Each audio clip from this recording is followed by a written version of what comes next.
Welcome. My name is Kevin Ure, and I've been teaching university courses for the past 8 years. I've taught everything from the entry-level undergraduate to the highest doctoral level courses in music theory and ear training that a university would typically offer.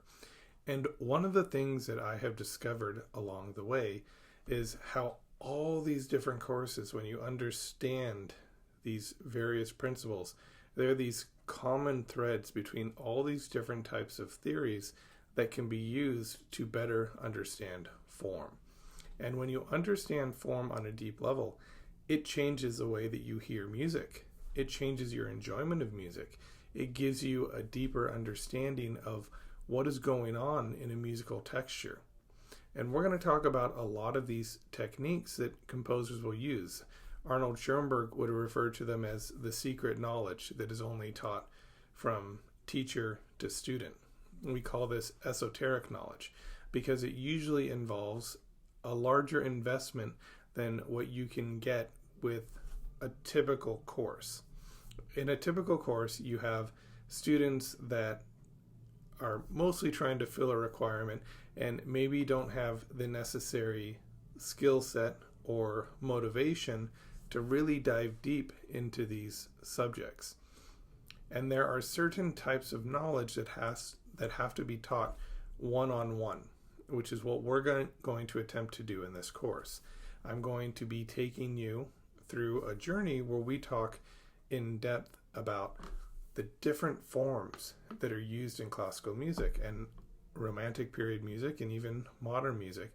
And we're going to discuss why these forms are relevant, why understanding them can help you get a greater appreciation for music. And we're going to show these hidden threads and layers within the music that once you start paying attention to will make your enjoyment go much deeper. Because ultimately when we listen to music, we can listen to music on a few different levels. We can listen on a very superficial level where we're just enjoying the sounds, we're enjoying the melody, and we're getting caught up in the purely emotional aspects of a musical work. There's also a deeper level where we start to hear sort of these hidden messages, these common traits that a composer will use from one composition to the next. These ideas that make a composer sound like that particular composer. If you ever wondered what makes Beethoven sound like Beethoven, what makes Mozart sound like Mozart, what makes Stravinsky sound like Stravinsky, obviously on a superficial level, it's that they have different styles. But what does that mean? These are going to be some of the discussions that we'll be getting into. And if you enroll before I actually start recording this course, you will be given a seat to these live lectures, which future students who enroll will not have access to. They will simply get the edited lectures, which will be polished and edited to a high level, but they won't be getting that interaction.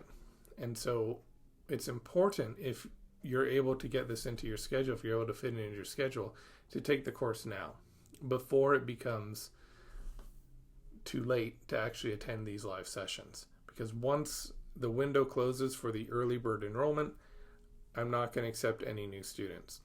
Now, this is an 18-month course. Now, why 18 months? Because as I've been teaching form and analysis over the past 4 years, I have realized this subject is so vast and there is very little written on it.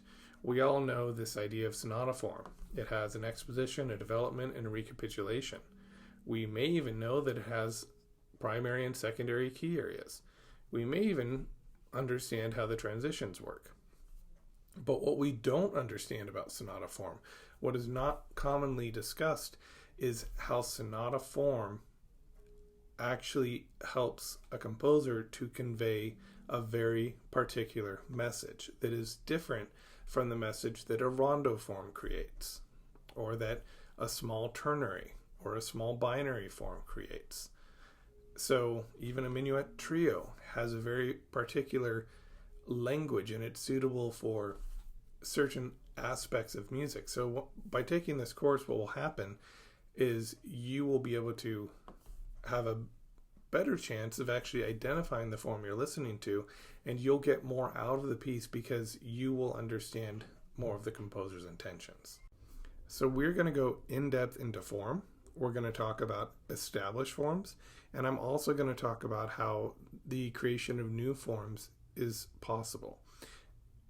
But if you're a composer who wants to create new forms, or if you're a music lover who wants to understand why new forms could actually exist, this will be a good course for you, because I'm a firm believer that you first need to understand what already exists before you attempt to reinvent the wheel.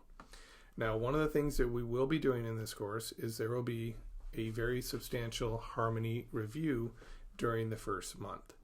Now, this is not a course for you if you don't know your major and minor scales, if you don't know how to build major, minor, augmented, diminished triads, and if you can't identify basic seventh chords like the dominant 7, the major minor 7, they're the same thing, the minor 7, and the major 7, as well as your diminished seventh chords. You don't have to be fast, but you have to understand the concept, because we don't get into construction. And if this is you and you'd like to take this course in the future, start with my Western Music Theory course. That'll teach you everything you need to know to take this course. So the harmony review will be in depth, and we're going to talk a little beyond just the mechanics of chord progressions. We're going to talk about why they have a certain effect and how you can listen to them in a different way when you hear them come up in music. So if this is something that you're interested in, we're going to start very soon, and you can sign up and get started as soon as you're ready.